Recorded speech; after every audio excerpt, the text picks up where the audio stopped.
Bum, bum, bum, bum, bum, bum, bum, bum, bum, bum, bum, bum. The Peter Like Show. Bum, bum, bum, bum, bum, bum, bum. So this is the Peter Like Show, but please continue to pray for me by disliking this video. By the way, your prayers have been very helpful for me. I have made a very strong recovery from my long COVID, although I have another mouth sore at the moment for some reason. Mouth sores are always very nasty because they come slowly, but there's nothing you could do about it as it's coming, which is always very frustrating, especially if they come at a very inopportune time, right? You got a public speaking event you have to do in a week, right? And the mouth sore is coming on strong. You got to negotiate something in about a week, or you got a first date coming up and your mouth sore just comes. It never comes at the right time. Let's put it that way. Granted, there's never a good time to have it, but it always seems to come at the most inopportune time, right?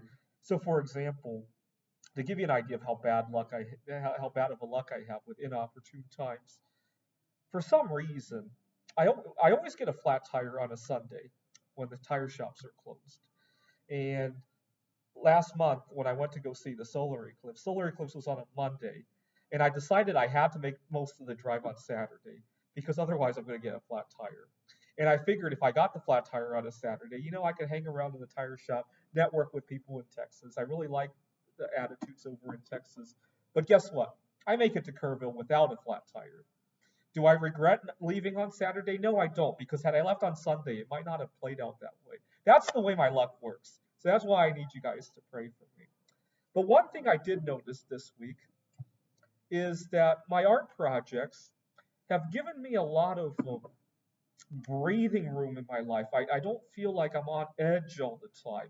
When something untoward happens at work, um, I actually problem solve it. I don't panic. I don't worry, and I actually get a lot more out of it. So, for example, we had a couple nights ago, we had just a fun night of events, and unfortunately, I have uh, skin contact allergies. I don't do well with milk products. Now, the event had pizza and all that, and so I put on a pair of gloves and put on a mask. And in the past, things like that would make me very nervous. How are people judging me? So what if people judge me? I just go there to have a good time. Nobody even asked why I did it. It helps that we've gotten so accustomed to seeing people with masks on, right?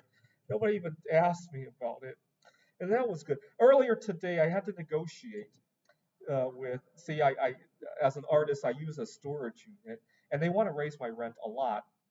But what's really frustrating is that I actually talked to them about this months ago to see if I could sign a lease of some sort. And the guy insisted, no, I couldn't. He said that, when your rate goes up, just come talk to me. I'll work something out. And now that the rent has gone up, he said, well, you should have paid in advance for how much. Yeah, you didn't tell me that. I got really frustrated at him. And luckily, I found a different storage unit that actually allows me to sign a 6-month agreement. And so I'm going to move my stuff out there. I'm not panicking or anything. In fact, I told the owner as I'm complaining to him about how he misled me. I said, you know what? I actually do need it's only 2 trips with my car, and I actually do need the workout. And I basically told him, fuck you, but with a very calm tone. And when I wrote the bad review on Google, it didn't feel like I was complaining. It felt more like I was writing an essay, which was really nice. But it wouldn't have played out that way. So here's why it played out that way. First of all, I'm not terribly nervous, even if I do have to pay that rent increase, right? And second, I actually do have a lot of breathing room to actually go there and have that nice workout of moving 3 tons of bismuth from one storage unit to the other. I actually do feel like it's a good workout, right? In the past, I didn't have the luxury to feel that way, right? Which is why I need you guys to continue to pray for me. Now that I have a lot more resources to navigate all these things, right?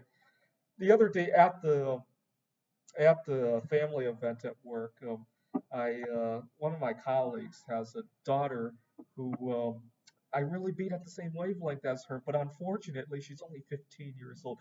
She was picking on another one of the kids at the event about his eating habits, and so she eats really healthy too, which is probably why she didn't comment on my PPE for the food allergies. I didn't even have to bring up that it was due to food allergies, and we had some good conversation. She's actually studying well ahead of her grade level. She's going to be joining the college in the fall, but unfortunately, she's only 15 years old. And so, as I was talking to her, I fantasized, what if I could fly to Proxima Centauri in a relativistic spaceship and then come back to Earth? She would be just about the right age for me at that point in time, right?